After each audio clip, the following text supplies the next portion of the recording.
Hello students, জ্ঞানজ্যোতি coaching সেন্টারের পক্ষ থেকে তোমাদের সকলকে জানার আরো একবার স্বাগত। তো স্টুডেন্টস, আজকের ক্লাসে আমরা যে বিষয় নিয়ে আলোচনা করব তা হলো মধ্যপ্রস্তর যুগের বৈশিষ্ট্য সমূহ নিয়ে। তো এর আগের ক্লাসে আমরা প্রাচীন প্রস্তর যুগের বৈশিষ্ট্যগুলি নিয়ে আলোচনা করেছি। আজকে আমরা মধ্যপ্রস্তর যুগের বৈশিষ্ট্যগুলি নিয়ে আলোচনা করব, অর্থাৎ মধ্যপ্রস্তর যুগে মানুষেরা কি রকম জীবনযাত্রা করতো বা তাদের কি ধরনের জীবনযাত্রা ছিল, তারা কেমন হাতিয়ার ব্যবহার করতো, তা নিয়ে আজকের ক্লাসে আমরা বিস্তারিতভাবে আলোচনা করব। তো আলোচনা শুরু করার পূর্বে তোমাদের বলে রাখি, তোমরা যারা যারা সিবিপিবিইউ অর্থাৎ কোচবিহার পঞ্চানন বর্মা ইউনিভার্সিটির অন্তর্গত বিভিন্ন কলেজগুলোতে রয়েছে, তোমরা যারা যারা ফার্স্ট সেমিস্টারে রয়েছে, তোমাদের যাদের যাদের মেজর হিস্ট্রি রয়েছে তাদের পেপার 1-এর একটি গুরুত্বপূর্ণ টপিক নিয়ে আজকে আমরা আলোচনা করব। তো চলো দেরি না করে আমরা আজকের আলোচনা শুরু করি। তো দেখো, মধ্যপ্রস্তর যুগের বৈশিষ্ট্য সমূহের সম্পর্কে প্রথমে মধ্যপ্রস্তর যুগ সম্পর্কে বলা যায় যে মধ্যপ্রস্তর যুগ বলতে কোন যুগকে বোঝানো হয়? প্রাচীন প্রস্তর যুগের পরবর্তী এবং নব্য প্রস্তর যুগের পূর্ববর্তী যুগকে মধ্যপ্রস্তর যুগ বলা হয়। ঠিক আছে, তো দেখো বলা হয়েছে যে মধ্যপ্রস্তর যুগের সংস্কৃতি বলতে বোঝায় এই সংস্কৃতি পুরাতন প্রস্তর যুগের পরবর্তী এবং নব্য প্রস্তর যুগের পূর্ববর্তী। অর্থাৎ এই যে মধ্যপ্রস্তর যুগ, এই মধ্যপ্রস্তর যুগ বলতে কোন যুগকে বোঝায়? এই যে প্রাচীন প্রস্তর যুগ, এই প্রাচীন প্রস্তর যুগের পরবর্তী এবং নব্য প্রস্তর যুগের পূর্ববর্তী যে যুগ তাকে আমরা মধ্যপ্রস্তর যুগ হিসেবে বিবেচনা করি। ঠিক আছে, তো প্রথমে আমরা আলোচনা করব মধ্যপ্রস্তর যুগের সময়সীমা নিয়ে। ঠিক আছে, কোন সময়কাল থেকে কোন সময়কাল পর্যন্ত মধ্যপ্রস্তর যুগ বিরাজমান ছিল। তো এই ক্ষেত্রে বলা যায় যে এই যুগের সময়কাল আনুমানিক খ্রিস্টপূর্ব 4000 থেকে খ্রিস্টপূর্ব 2000 অব্দ পর্যন্ত। ঠিক আছে, তো এই যুগের সময়কাল কত? আনুমানিক খ্রিস্টপূর্ব 4000 অব্দ থেকে খ্রিস্টপূর্ব 2000 অব্দ পর্যন্ত। তো এবারে আমরা আলোচনা করব জীবিকা ও অর্থনীতি নিয়ে, অর্থাৎ এই যুগের মানুষেরা কি ধরনের জীবনযাত্রা করত। তো এই ক্ষেত্রে বলা যায় যে মধ্যপ্রস্তর যুগে মানুষের চাষের কোনো প্রত্যক্ষ প্রমাণ পাওয়া যায়নি, তবে বুনো শস্য যে সংগৃহীত হতো সেই বিষয়ে সংশয় নেই, কারণ পেশায় বাটনা প্রভৃতি কাজে ব্যবহৃত আয়ুধের উপস্থিতি তার প্রমাণ। তো উত্তরপ্রদেশের সারাই নাহার রায় প্রত্নকেন্দ্র থেকে জাতা ও হামনদিস্তা আবিষ্কৃত হয়েছে। ঠিক আছে, তো এই যুগে মানুষেরা কিন্তু নিজেদের খাদ্য নিজেরা উৎপাদন করতে জানতো না। ঠিক আছে, এই যুগেও তারা খাদ্যের জন্য প্রকৃতির ওপর নির্ভরশীল ছিল, কিন্তু এই যুগের মানুষেরা কিসের ব্যবহার জানতো? শস্যের ব্যবহার জানতো। এবং শস্য হিসেবে তারা কোন ধরনের শস্যগুলিকে ব্যবহার করতো? মূলত বুনো শস্য, অর্থাৎ যেগুলি প্রকৃতি থেকে আমরা সাধারণভাবে পেয়ে থাকি। ঠিক আছে, যেগুলি আমাদের দ্বারা সৃষ্ট নয়। তো তারা এই বুনো শস্য কি করতো? সংগৃহীত করতো। ঠিক আছে, সংগ্রহ করতো এবং এই শস্যগুলিকে পেশায় এবং বাটনা প্রভৃতি কাজে প্রভৃতি করে তারপর সেগুলোকে ব্যবহার করতো, এই শস্যগুলিকে তারা ব্যবহার করতো। এবং এই শস্যগুলি ভাঙানোর জন্য যে যন্ত্র ব্যবহার করতো, যেমন জাতা বা হামনদিস্তা, এগুলো কিন্তু আবিষ্কৃত হয়েছে। তো এর থেকেই বোঝা যায় যে এই যুগের মানুষেরা শস্য উৎপাদন করতে না জানলেও তারা শস্য ব্যবহার করতে জানতো এবং শস্য হিসেবে তারা বুনো শস্যকে ব্যবহার করতো। ঠিক আছে, তো কোথা থেকে জাতা ও হামনদিস্তা পাওয়া গেছে? তো এক্ষেত্রে বলা যায় যে উত্তরপ্রদেশের সারাই নাহার রায় প্রত্নকেন্দ্র থেকে জাতা ও হামনদিস্তা আবিষ্কৃত হয়েছে। তো এর ফলে কি বোঝা যায় যে তারা ফসল উৎপাদন জানতো না, তারা ফসল উৎপাদন জানতো না, কিন্তু তারা ফসলকে ব্যবহার করতে জানতো। তারা বুনো শস্যকে এ যুগে ব্যবহার করতো। ঠিক আছে, এ যুগে তারা ফসল উৎপাদন করতে শেখেনি। তারপরে রয়েছে যে উত্তরপ্রদেশের দমদমা প্রভৃতি কেন্দ্র থেকে কঙ্কাল সহ কবরের সন্ধান পাওয়া গেছে, যা থেকে বোঝা যায় কবরগুলির ডিম্বাকৃতি। তো মৃতের শরীর কবরে শোয়ানোর আগে ধূসর বা কালো ঝুড়ো মাটি ছড়িয়ে দেওয়া হতো, সেই সঙ্গে হাড় দিয়ে তৈরি গহনা, এছাড়া ব্যবহৃত জিনিসপত্র এবং পোষ্য প্রাণীকেও কবর দেওয়া হতো। এ থেকে বোঝা যায় যে তারা মৃত্যু পরবর্তী জীবনকে কি করতো? বিশ্বাস করতো। ঠিক আছে, তো এই যুগে মানুষেরা ফসল উৎপাদন করতে জানতো না, কিন্তু এই যুগে তারা মৃতদেহকে কবর দিতে জানতো। ঠিক আছে, তো তারা মৃতদেহকে কবর দেওয়ার পূর্বে মূলত বা শোয়ানোর আগে বলা যায় যে ধূসর ও কালো ঝুড়ো মাটি ছিটিয়ে দিত এবং সেই সঙ্গে সেই যে মৃত মানুষটি তার যে ব্যবহৃত জিনিসপত্র, যেমন হাড়ের তৈরি গহনা, তার পোষ্য প্রাণী, সেগুলোকেও তারা কি করত, তার সেই মৃতদেহের সাথে কবর দিত। ঠিক আছে, তো এই থেকে বোঝা যায় যে তারা মৃত্যু পরবর্তী যে জীবন, সে জীবনে বিশ্বাস করতো এই যুগের মানুষেরা। ঠিক আছে, তো এই যুগের মানুষেরা ফসল উৎপাদন করতে জানতো না, এবং কিন্তু এই যুগের মানুষেরা মৃতদেহকে কি দিতে জানতো, কবর দিতে জানতো। ঠিক আছে, তো এর পাশাপাশি রয়েছে যে নর্মদা উপত্যকার আদমগড় প্রত্নকেন্দ্র থেকে 2500 মাইক্রোলিথ কুকুর ও গরু, বাছুর, মোষ, ভেড়া, শুয়োর, ছাগল প্রভৃতি গৃহপালিত পশু পরিচয় পাওয়া গেছে। অর্থাৎ এই যুগের অর্থনীতি পশু শিকার এবং পশুকে পোষ মানানো পর্যন্ত পৌঁছেছিল।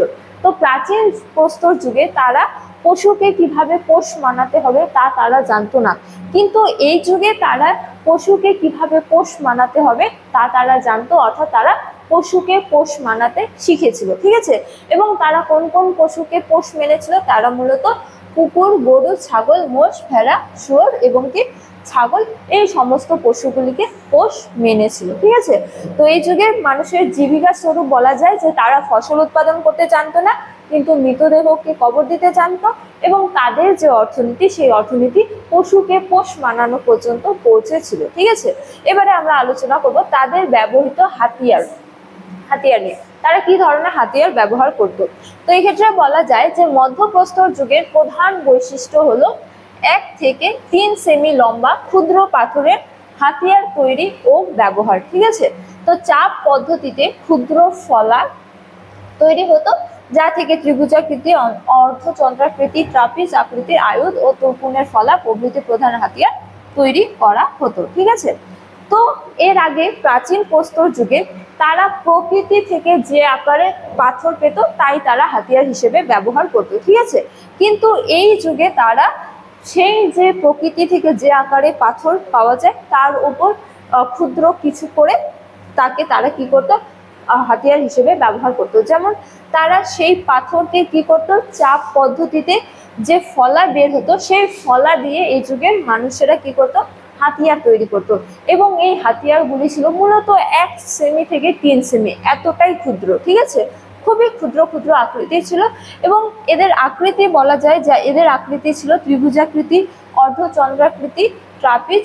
ঠিক আছে, তো এই ধরনের হাতিয়ার তারা ব্যবহার করত, এবং তীর জাতীয় হাতিয়ারগুলি ফলা হিসেবে লাগানো হতো বাঁশের বা কাঠের সরু লাঠির মাধ্যমে। অস্ত্রগুলি ছিল আলুর তুলনায় পাতলা ও হালকা। ঠিক আছে, তো এই যুগের মানুষেরা কিভাবে হাতিয়ার তৈরি করত, পাথরের ওপর চাপ পদ্ধতিতে যে ফলা বের হয় সেই ফলা দিয়েই তারা কিন্তু হাতিয়ার তৈরি করত। ঠিক আছে, এবং হাতিয়ারগুলি আকারে হতো ত্রিভুজাকৃতি, অর্ধচন্দ্রাকৃতি, ট্রাপিজ আকৃতি, এই ধরনের। ঠিক আছে, তো এই হাতিয়ারগুলিকে তারা আবার কাঠে বা বাঁশে লাগিয়ে তারপর হাতিয়ার হিসেবে ব্যবহার করত।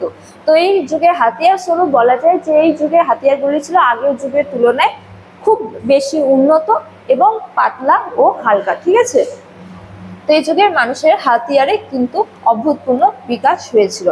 এবারে আমরা আলোচনা করব শিল্প নিয়ে। এই যুগে এক অতি বলা যায় যে উন্নত এক পর্যায়ে। ঠিক আছে, তো মধ্যপ্রস্তর যুগের মানুষ জীবিকার জন্য ও কিছুটা মানসিক পরিতৃপ্তি লাভের জন্য বেশ কিছু শিল্পকর্ম রেখে গেছে, যা বিধৃত হয়েছে তাদের তৈরি হাতিয়ার ও চিত্রকলার, বিশেষত গুহাচিত্রের মধ্যে। তো ভীমবেটকায় প্রাপ্ত গুহাচিত্রগুলি আমাদের বিস্ময়ে উদ্রেক করে। তো এই যুগের মানুষেরা তাদের যে দৈনন্দিন কার্যকলাপ, ঠিক আছে, বা দৈনন্দিন জীবনের একঘেয়েমিতা থেকে রক্ষা পাওয়ার জন্য তারা কি করতো, তারা যে গুহাগুলিতে বসবাস করতো সেই গুহাগুলির দেওয়ালে কি করতো, চিত্র অঙ্কন করতো। ঠিক আছে, তো এই চিত্র আমরা এরকম চিত্র আমরা কোথায় দেখতে পারি, ভীমবেটকার গুহাগুলিতে। ঠিক আছে, তো যে তারা চিত্র হিসেবে কেমন চিত্র অঙ্কন করতো, তো এই ক্ষেত্রে বলা যায় যে একটি চিত্রের মধ্যে দেখা যায় শিকারীরা তীর ধনুক নিয়ে কি করছে, পশু শিকার করছে। ঠিক আছে, আবার আরেকটি ছবিতে দেখা যায় মাথায় বোঝা নিয়ে দাঁড়ানো এক নারীকে, আর একটিতে রেখার টানে আঁকা একটি ময়ূরীর চিত্র পাওয়া গেছে, যা শিল্প দক্ষতার এক অভূতপূর্ব নিদর্শন। তো তারা মূলত তাদের দৈনন্দিন জীবনের যে কার্যকলাপ, সেই কার্যকলাপগুলি তাদের চিত্রতে উপস্থাপন করতো। যেমন শিকারীরা পশু শিকার করছে, তারপরে হচ্ছে যে মাথায় বোঝা নিয়ে দাঁড়ানো এক নারী, তারপরে একটি ময়ূরীর চিত্র ইত্যাদি। ঠিক আছে, এই চিত্রের মধ্যে তারা কিন্তু বিশেষ বিশেষ রঙেরও ব্যবহার করতো। যেমন তারা কি কি রঙের ব্যবহার করতো, তারা মূলত হলুদ, সবুজ, লাল প্রভৃতি রং কি করতো, ব্যবহার করতো। ঠিক আছে, তো এই যুগের মানুষেরা কি করতো, চিত্র অঙ্কন করতো বা শিল্পকর্মে তাদের কিছু অবদান ছিল বলে জানা যায়।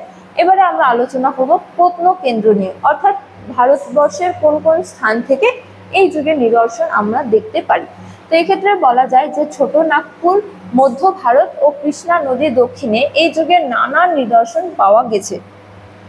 তবে এই যুগের সর্বাপেক্ষা গুরুত্বপূর্ণ কেন্দ্র হলো গুজরাটের লাঙ্গনাস। ঠিক আছে, সর্বাপেক্ষা গুরুত্বপূর্ণ এক কেন্দ্র হলো গুজরাটের লাঙ্গনাস, যেখান থেকে বিশেষ বা বলা যায় যে অধিক পরিমাণে কি পাওয়া গেছে, এই যুগের নিদর্শন পাওয়া গেছে।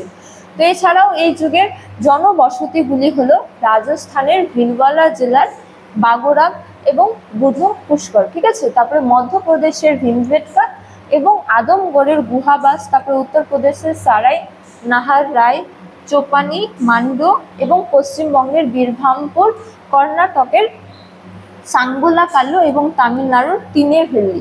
ঠিক আছে, বিহারের পাটনা, ভাগলপুর, তারপরে সিংভূম, এছাড়া রয়েছে মুঙ্গের, মহারাষ্ট্রের আদমগড় জেলার নেভাসা, গোদাবরী উপত্যকার সুরেগাঁও, তারপরে কালাগাঁও, পুরান শিকারপুরে, অন্ধ্রপ্রদেশের রামতীর্থম পাহাড় এবং গুন্টুরের নাগার্জুনকোন্ডা প্রভৃতি স্থানে এই যুগে কি পাওয়া গেছে, একাধিক নিদর্শন আবিষ্কৃত হয়েছে। অর্থাৎ বলা যায় যে ভারতের কম বেশি সকল স্থানে এই যুগে নিদর্শন পাওয়া যায়।